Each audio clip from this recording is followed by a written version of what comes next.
To give anything less than your best is to sacrifice the gift. Steve Prefontaine was to become the first track athlete to be sponsored by Nike. Most simply knew him as Pre.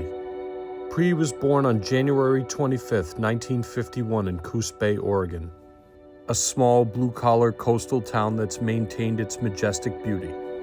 Pre displayed a highly competitive spirit from an early age and was a star at Marshfield High School in Coos Bay. Pre received national acclaim while in high school. He set state records in the mile and the 2-mile.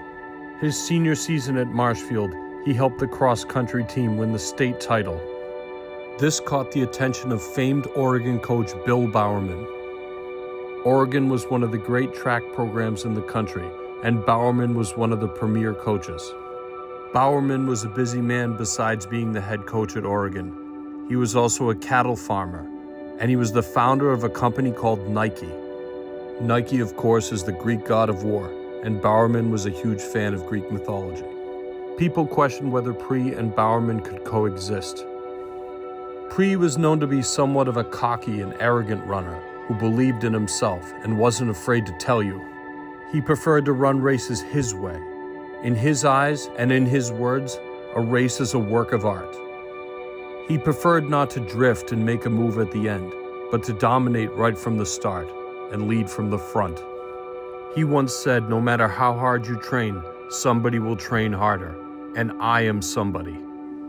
Pre was a little shorter and stockier than most runners, and he wasn't naturally gifted that way, but he had a will to win like no other, and so did Bowerman. Pre was hard-headed and stuck in his ways on the track, and he was free-spirited off it. Bowerman was an old-school World War II veteran. He believed in strategy and patience. They had their growing pains, but eventually Steve would go on to wear Bowerman's shoes that he made himself with his own waffle iron at home. And the results on the track spoke for themselves.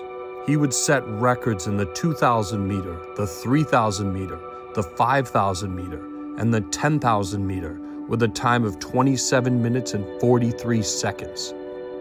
At this time, Pre had an awesome rivalry-turned friendship with Yale's great distance runner Frank Shorter.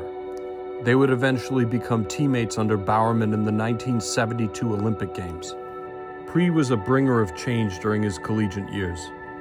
He deserves some thanks for today's NIL deals that you see in college that pays athletes.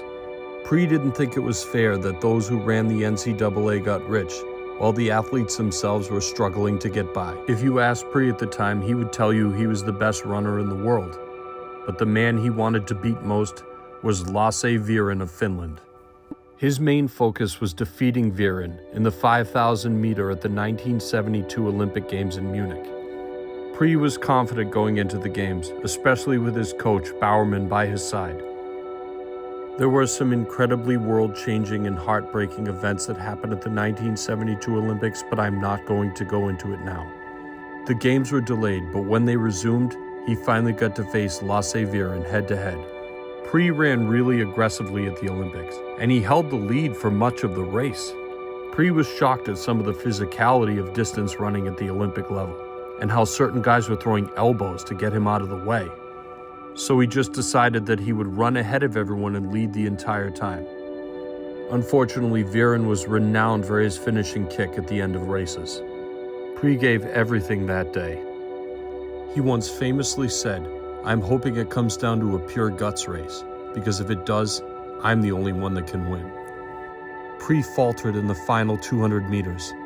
Viren would take first place. Pre disappointingly fell to fourth. Pre had some hard times mentally after the Olympics, but he looked forward to 1976 in Montreal.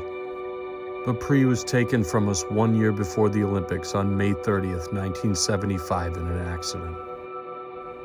He was only 24 years old. Pre is the only athlete that Nike has built a statue for.